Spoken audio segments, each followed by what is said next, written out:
안녕하세요. 오늘 디딤 영상을 함께하는 저희는 5학년 4반 김태희, 장현지입니다. 오늘은 고조선의 법과 유물을 통해 고조선 사회의 특징과 사람들의 생활 모습을 알아보도록 하겠습니다. 국가가 성립되기 위해서 필요한 것이 무엇이 있을까요? 국도, 국민, 지도자, 또 법도 필요할 것 같아요. 네, 고조선이 우리나라 최초의 국가라고 했었지요. 고조선에도 나라를 다스리기 위한 법이 있었대요. 우와, 그 옛날에 법이 있었다는 것을 어떻게 알죠? 중국의 역사책 중에 한서라는 책이 있는데 그 책의 고조선에는 8개의 조항의 법이 있었다고 하는데 지금은 3개의 조항만 전해지고 있어요. 어떤 법이 있었나요? 첫 번째는 사람을 죽인 자는 사형에 처한다는 조항이 있어요. 살인은 가장 큰 벌을 내린 것 같네요. 사람의 목숨을 중요하게 여기는 것은 옛날이나 지금이나 똑같아요. 네, 또한 사형을 명령할 수 있을 정도로 고조선의 지배자가 강한 권력을 가지고 있었다는 것도 알 수 있죠.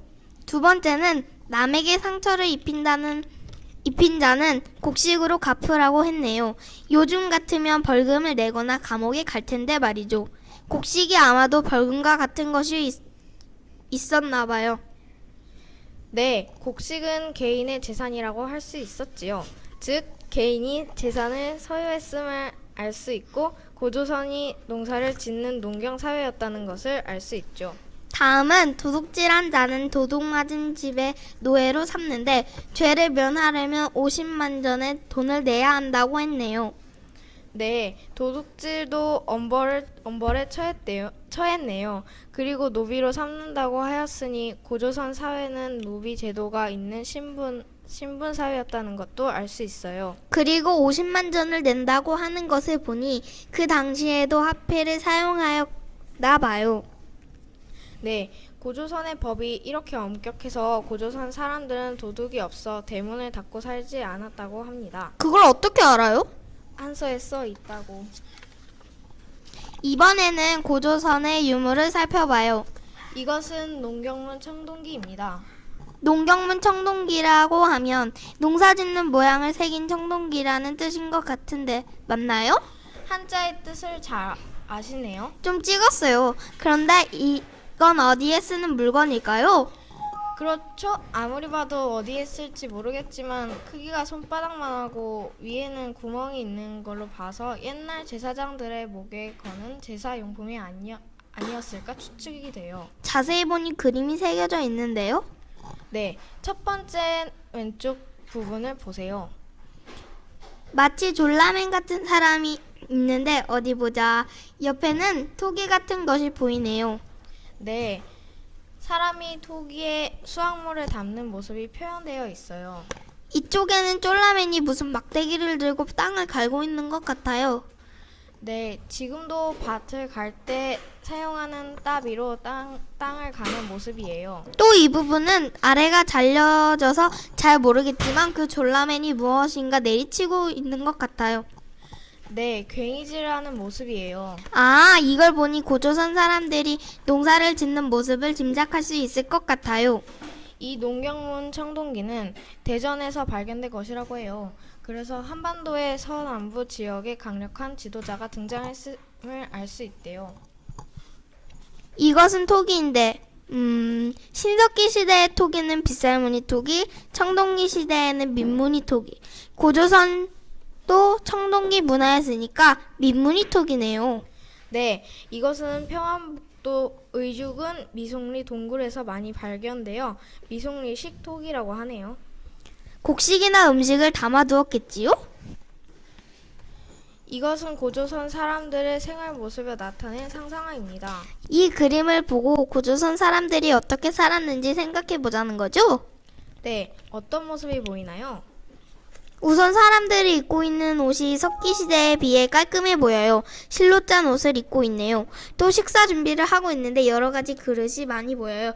또 집은 기둥이 보이고 벽은 신석기 시대 움집보다 공간이 더 커 보이는데요.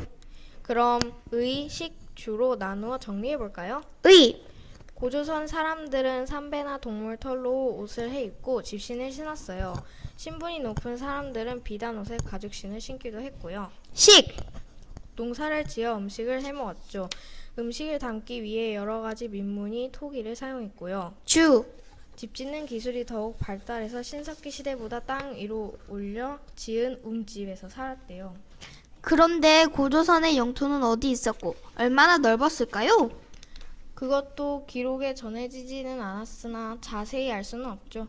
하지만 지금 지도에 보이는 노란색 부분이 고조선의 문화 범위라고 짐작되는 부분이에요. 그걸 어떻게 알죠? 고조선의 대표적인 유물인 비파형 동검, 미송리식 토기, 탁자식 고인돌의 분포를 보고 짐작할 수 있어요. 아, 그렇군요. 그래서 고조선의 범위는 한반도의 북부와 중국 만주 지역이라고 할 수 있겠네요. 지금까지 고조선의 사람들의 생활 모습을 알아보았어요. 오늘 배운 내용을 확인하고 공책에도 정리해 보세요. 오늘의 첫 번째 문제. 다음 괄호 안에 적절한 말은 무엇일까요? 고조선의 유물인 무엇에는 토기에 수확물을 담는 모습, 따비로 땅을 가는 모습, 괭이질하는 모습이 새겨져 있다. 대전에서 발견된 유물이고 고조선 사람들의 농사 짓는 모습을 담은 청동기 유물이라고 했어요. 좀 어려운데 힌트 좀 더 주시죠. 6글자이고요. 땡땡땡 청동기. 힌트는 더 이상 안 돼요. 두 번째 문제.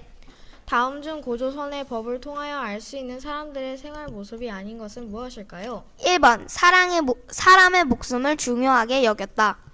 2번 개인이 재산을 소유하였다. 3번 노비 제도가 있는 신분 사회였다. 4번 지배자의 권력이 약했다. 이 문제는 너무 쉬운 것 같아요. 사형을 명할 수 있을 정도로. 오, 그만. 답까지 알려주려고 하네요. 히히. 네, 정답은 댓글로 남겨주세요. 지금까지 5학년 4반 김태희 장현지였습니다. 감사합니다.